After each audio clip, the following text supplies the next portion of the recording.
your real job in life is to figure out what it is you are called to do.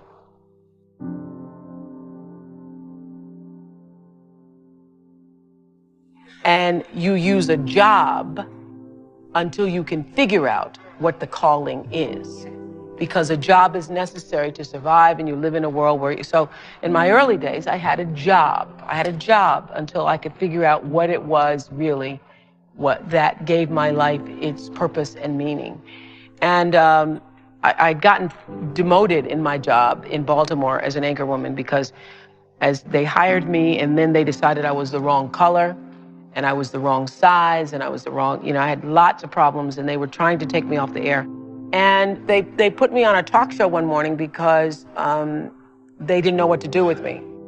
But I felt like this is what I'm supposed to do. All these years I've been misplaced in news. So, but the moment I did that talk show, I felt like, oh, I can be myself. And that was August 14th, 1978.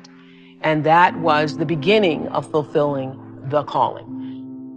If you can find what is your passion, if you find what you love, you never get tired. Or if you do get tired, you're fueled by the energy of your work.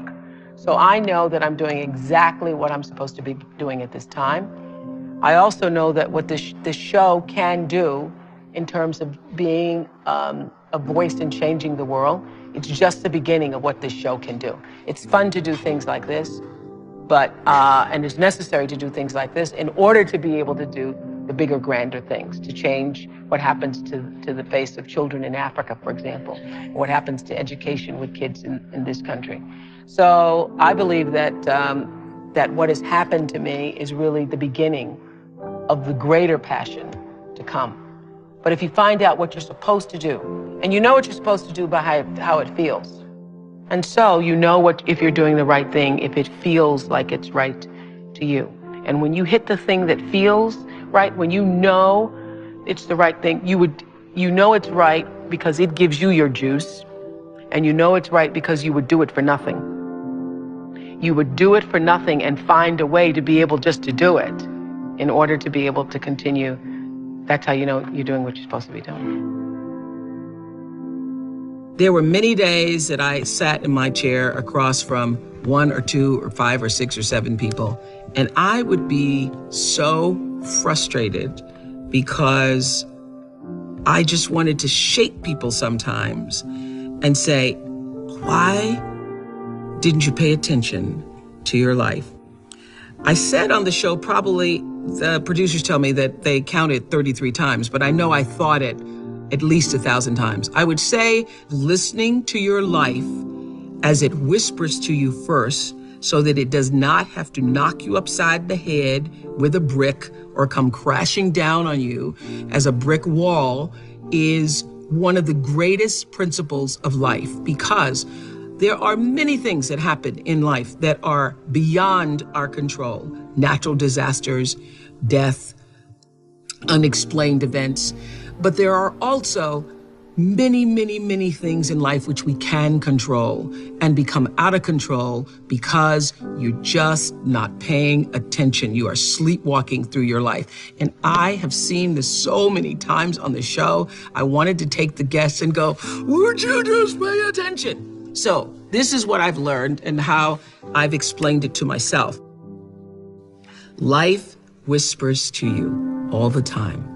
Your life is speaking to you all around, from the time you wake up in the morning and every single experience that's coming into your personal space, into your physical space. All of those experiences are speaking to you. They're telling you something about your life and about your circumstances. It whispers, and if you don't get the whisper gets louder. If you don't get the whisper, when it gets louder, it gets, I call it like a little pebble, like a little thump upside your head. When I was a kid, if I was doing something my grandmother didn't like, she'd just turn around and thump me. She wouldn't even look at me. She'd just give me a thump, and I'd know that's my cue to stop it, or we're gonna get worse. The whisper is the message. The pebble or the thump upside the head, usually it's gone into a problem. You don't pay attention to the problem becomes a brick upside your head. The brick upside your head is a crisis. You don't pay attention to the brick upside your head. The crisis turns into a disaster, and the whole house brick wall comes falling down. Many of you, as I have been, as I am, are where you are in your life based upon what you believe. And it's not just what you think you believe on the surface, it's also your shadow beliefs that are holding you back from moving into the life that you believe you deserve. What I know is if you're not looking at the shadows, if you're not looking at what is subconsciously running through the tape in your mind, telling yourself you're not good enough, you're not worthy enough, you're not smart enough, you're not enough, which is a tape that's playing for a lot of people. If you're not conscious of that, then you end up acting out of that belief system and not out of what you know to be the truest or want to be the truest for yourself. You don't become what you want, because so much of wanting is about living in the space of what you don't have. So if you start to think about that, really, why are you where you are in your life? The choices that you have made have been because of what you believe to be true for yourself. But I have always had the deep understanding for myself that if anything was going to move forward in my life, that I was going to have to be responsible for making that happen. And I know that to be true now and can articulate it as you are responsible for your life.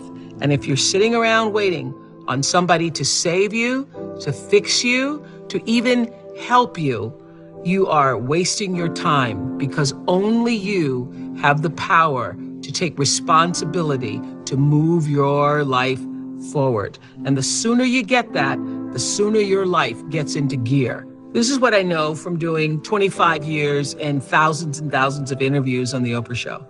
It does not matter where you come from. I have seen people come out of the desert, walk across the desert, being born in the most dire of circumstances.